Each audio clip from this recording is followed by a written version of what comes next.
Asal-usul Desa Tenajar, Kecamatan Kertasmaya, Kabupaten Indramayu. Diceritakan di penghujung abad ke-14 Masehi, di wilayah negeri Kerajaan Pajajaran yang dipimpin oleh Sri Baduga Prabu Siliwangi. Pada saat itu, diambang keruntuhan. Hal ini disebabkan karena pengaruh akan masuk dan berkembangnya agama Islam yang dibawa oleh para wali.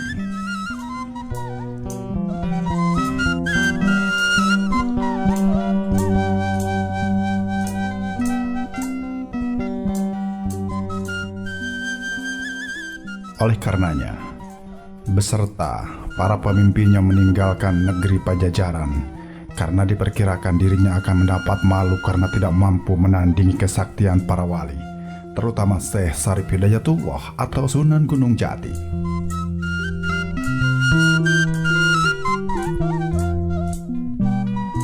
Sebelum Sri Baduga Prabu Siliwangi berangkat, beliau memerintahkan salah satu patihnya, yaitu Ki Arya Bangka atau Ki Geden Sukaurip, untuk menjaga pesisir utara menghadang para wali.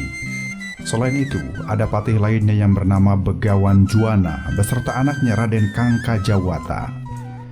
Mereka tidak mau ikut pergi bersama Sri Baduga Prabu Siliwangi karena mereka ingin menjajal ilmu kanuragan para wali yang katanya sakti mandraguna dan banyak pengaruhnya.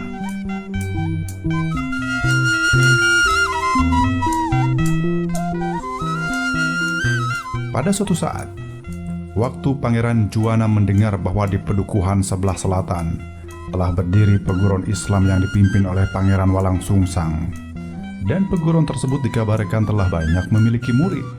Di antaranya adalah seorang perempuan yang bernama Nyimas Medang Sari, yang sakti mandraguna, datang dari negeri Campa Malaka dan Nyimas Gandasari untuk berguru agama Islam.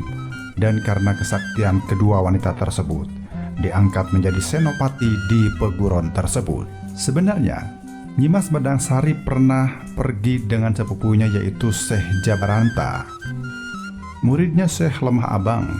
Namun karena ajaran Syekh Lemah Abang keyakinannya tidak didasari oleh syariat, maka Nyimas Medang Sari memisahkan diri. Mendengar hal tersebut, Ki Begawan Juwana beserta adiknya Raden Kangka Juwata pergi menuju perguruan tersebut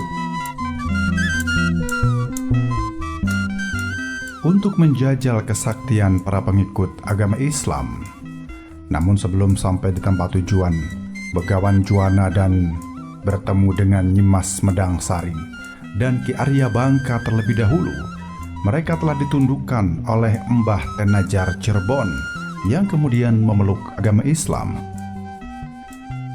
Dalam pertemuan tersebut, terjadilah pertentangan keyakinan yang berlanjut ke acara tersebut. Ki Begawan Juwana dan anaknya dapat bertemu dengan mereka dan kemudian dibawa ke hadapan sang guru Mbah Tenajar Cirebon. Sesampainya di hadapan Mbah Tenajar, diberitahukan asal-muasal pertemuan tersebut, yang kemudian oleh Mbah Tenajar diterima sebagai murid dan sekaligus diangkat sebagai prajurit.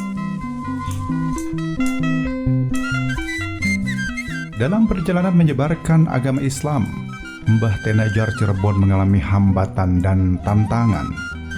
Namun berkat adanya prajurit-prajurit yang sakti dan penuh pengabdian, seperti Nyimas Gandasari, Nyimas Medang Sari, Begawan Juwana, Raden Kangka Juwata, Ki Arya Bangka, dan prajurit-prajurit lainnya, semua hambatan dan tantangan seperti datang dari kerajaan Galuh dan kerajaan lainnya dapat diselesaikan dengan baik.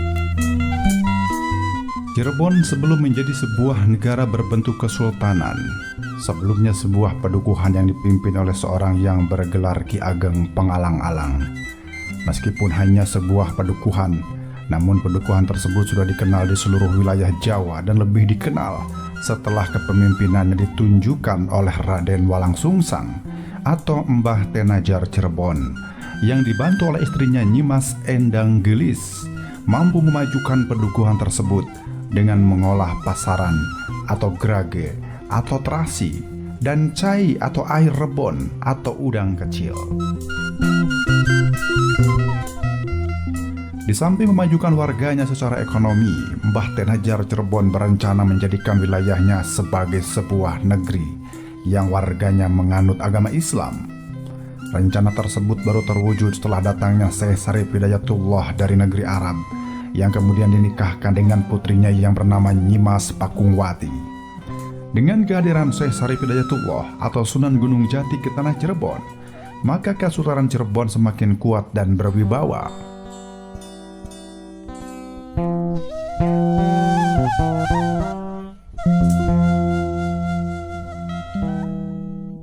Setelah sebuah pedukuhan yang dipimpin oleh Mbah Tenajar Cirebon menjadi Kesultanan Cirebon, tatanan kepemerintahan negeri tersebut berjalan baik dan semakin disegani di seluruh tanah Jawa. Suatu ketika, Mbah Tenajar Cirebon sedang melakukan sholat. Tiba-tiba terdengar bisikan bahwa di pantai utara akan dijadikan pedukuhan oleh seseorang, dan orang tersebut bukan penganut agama Islam. Oleh karena itu, Mbah Tenajar Cirebon langsung memanggil Nyimas Gandasari, Nyimas Medangsari, dan Raden Kangkajuwata untuk mencari di mana dan siapa orang tersebut. Setelah mendapat perintah ketiga, langsung berangkat dari Gunung Sumbing, hutan di penghulu Sungai Citarum, hutan di penghulu Sungai Ciponegoro, dan terakhir hutan di penghulu Sungai Cimanuk. Dalam perjalanannya, setiap beristirahat, Nyimas Medangsari selalu melakukan tapa brata untuk mencari petunjuk. Kali ini Nyimas Medangsari bertapa di sebuah hutan dan duduk di sebuah batu sebagai tempat duduknya atau jengkok. Ketika Nyimas Medangsari sedang bertapa, tiba-tiba berkelebat dalam pikirannya seorang keliwat-keliwat dan menghilang ke arah utara. Karena hal tersebut, Nyimas Medangsari, Nyimas Gandasari, dan Raden Kangkajawata mengikuti kelebatan tersebut. Kemudian, selama 3 hari mengikuti kelebatan tersebut, tiba-tiba di hulu Sungai Cimanuk terdengar suara umpatan seseorang bahwa bagi siapa yang mampu membantunya membabat hutan ini akan dijadikan panut atau akan tunduk kepadanya. Karena umpatan itu kemudian atas perintah Sunan Gunung Jati, Nyimas Medangsari dianggap sebagai Dewi Larawana dan Nyimas Gandasari sebagai Nyi Endang Dharma. Kemudian muncul menemui seseorang tersebut yang ternyata adalah Raden Wiralodra, putra Tumenggung Singalodra dari negeri Bagelen, yang sedang membabat hutan, tapi pepohonannya selalu tumbuh kembali setiap ditebang. Kemudian Nyimas Medangsari menyapa dan berkata bahwa jika ingin bisa membabat hutan ini, gunakanlah 2 kalimat syahadat. Mendengar ucapan Nyimas Medangsari tersebut, Raden Wiralodra marah sehingga terjadilah perkelahian. Diceritakan kurang lebih 4 atau 5 hari perkelahian tersebut. Kemudian Raden Wiralodra kalah, kemudian tunduk dan mau mengucapkan 2 kalimat syahadat. Setelah itu, Raden Wiralodra langsung melanjutkan membabat, dan sekali babat, sekali tendang, sekali injak, langsung roboh pepohonan tersebut rata dengan tanah. Kemudian, jadilah pedukuhan yang sekarang menjadi Indramayu. Setelah Nyimas Medangsari, Nyimas Gandasari, dan Raden Kangkajawata selesai melaksanakan tugas penundukan Raden Wiralodra, kemudian ketiganya kembali ke Keraton Cirebon menghadap ke Sunan Gunung Jati dan Mbah Tenajar Cirebon untuk melaporkan. Oleh Sunan Gunung Jati dan Mbah Tenajar Cirebon disambut baik dan disarankan ketiganya untuk beristirahat. Hari demi hari, minggu demi minggu dilalui. Di keraton dan wilayah kekuasaan Kesultanan Cirebon, aktivitas para murid maupun masyarakat biasa berjalan baik. Tetapi mata dan hati Sunan Gunung Jati dan Mbah Tenajar Cirebon seperti yang ditujukan kepada Nyimas Medangsari dan Raden Kangkajawata, yang sepertinya tidak akrab biasa karena mata keduanya. Maka dipanggil keduanya. Setelah ditanya, ternyata mereka menyimpan perasaan suka. Maka oleh Sunan Gunung Jati dan Mbah Tenajar Cirebon, keduanya dinikahkan dan menemukan tempat untuk membuat padepokan. Setelah ketiganya menemukan tempat yang cocok, kemudian menghadap kepada Sunan Gunung Jati dan Mbah Tenajar. Oleh Sunan Gunung Jati dan Mbah Tenajar, tempat tersebut ditinjau dan ternyata tempat tersebut berada di tengah antara Keraton Cirebon dan Pedukuhan Raden Wiralodra. Namun sebelum memulai pembabadan, tiba-tiba datang 4 orang sinatria menantang para wali. Keempat sinatria itu adalah Ki Jagapati, Ki Surapati, Ki Dianggapati, dan Ki Wanagati. Mereka berasal dari negeri Talaga yang diutus rajanya Sang Hyang Kontea, yang kemudian perang tanding dengan Ki Galuwung dan Ki Bolon. Keempatnya dapat dikalahkan dan memeluk agama Islam.